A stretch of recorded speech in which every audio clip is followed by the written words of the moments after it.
Right, so welcome back. Today we are on lesson 28, part 1 of the workbook, and the title of lesson 28 is Above All Else, I Want to See Things Differently. 1. Today we are really giving specific application to the idea for yesterday. In these practice periods, you will be making a series of definite commitments. The question of whether you will keep them in the future is not our concern here. If you are willing at least to make them now, you have started on the way to keeping them, and we are still at the beginning. 2. You may wonder why it is important to say, for example, above all else, I want to see this table differently. In itself, it is not important at all. Yet, what is by itself? And what does in itself mean? You see a lot of separate things about you, which really means you are not seeing it all. You either see or not. When you have seen one thing differently, you will see all things differently. The light you will see in any one of them is the same light you will see in them all. 3.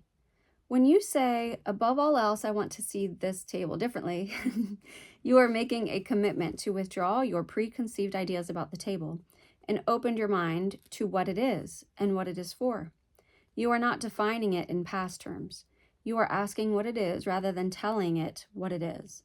You are not binding its meaning to your tiny experience of tables, nor are you limiting its purpose to your little personal thoughts. 4. You will not question what you have already defined. And the purpose of these exercises is to ask questions and receive the answers. In saying, above all else, I want to see this table differently, you are committing yourself to seeing. It is not an exclusive commitment. It is a commitment that applies to the table just as much as to anything else, neither more nor less. You could, in fact, gain vision from just that table if you would withdraw all your own ideas from it and look upon it with a completely open mind. It has something to show you, something beautiful and clean and of infinite value, full of happiness and hope. Hidden under all your ideas about it is its real purpose, the purpose it shares with all the universe. 6. In using the table as a subject for applying the idea for today, you are therefore really asking to see the purpose of the universe. You will be making this same request of each subject that you use in the practice periods, and you are making a commitment to each of them to let its purpose be revealed to you, instead of placing your own judgment upon it. 7. We will have 6 2-minute practice periods today, in which the idea for the day is stated first and then applied to whatever you see about you. Not only should the subjects be chosen randomly, but each one should be accorded equal sincerity as today's idea is applied to it, in an attempt to acknowledge the equal value of them all in their contribution to your seeing. 8. As usual, the application should include the name of the subject your eyes happen to light on, and you should rest your eyes on it while saying, above all else, I want to see this, fill in the blank, differently. Each application should be made quite slowly and as thoughtfully as possible. There is no hurry. And that is the end of the lesson. So, a couple thoughts.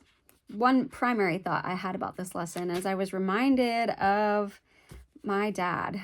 And my dad is very creative and very brilliant, and he can make a lot of things out of simple things. So, for example, like if there's a piece of wood, he can turn that into something. He can build a house. He can build a shed. He can build a swing. He can build any number of things. And if he sees something thrown out in somebody's garbage, he can easily take that thing and turn it into something else.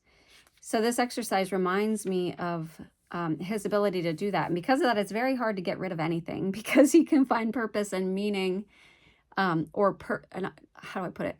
He can find use out of just about anything.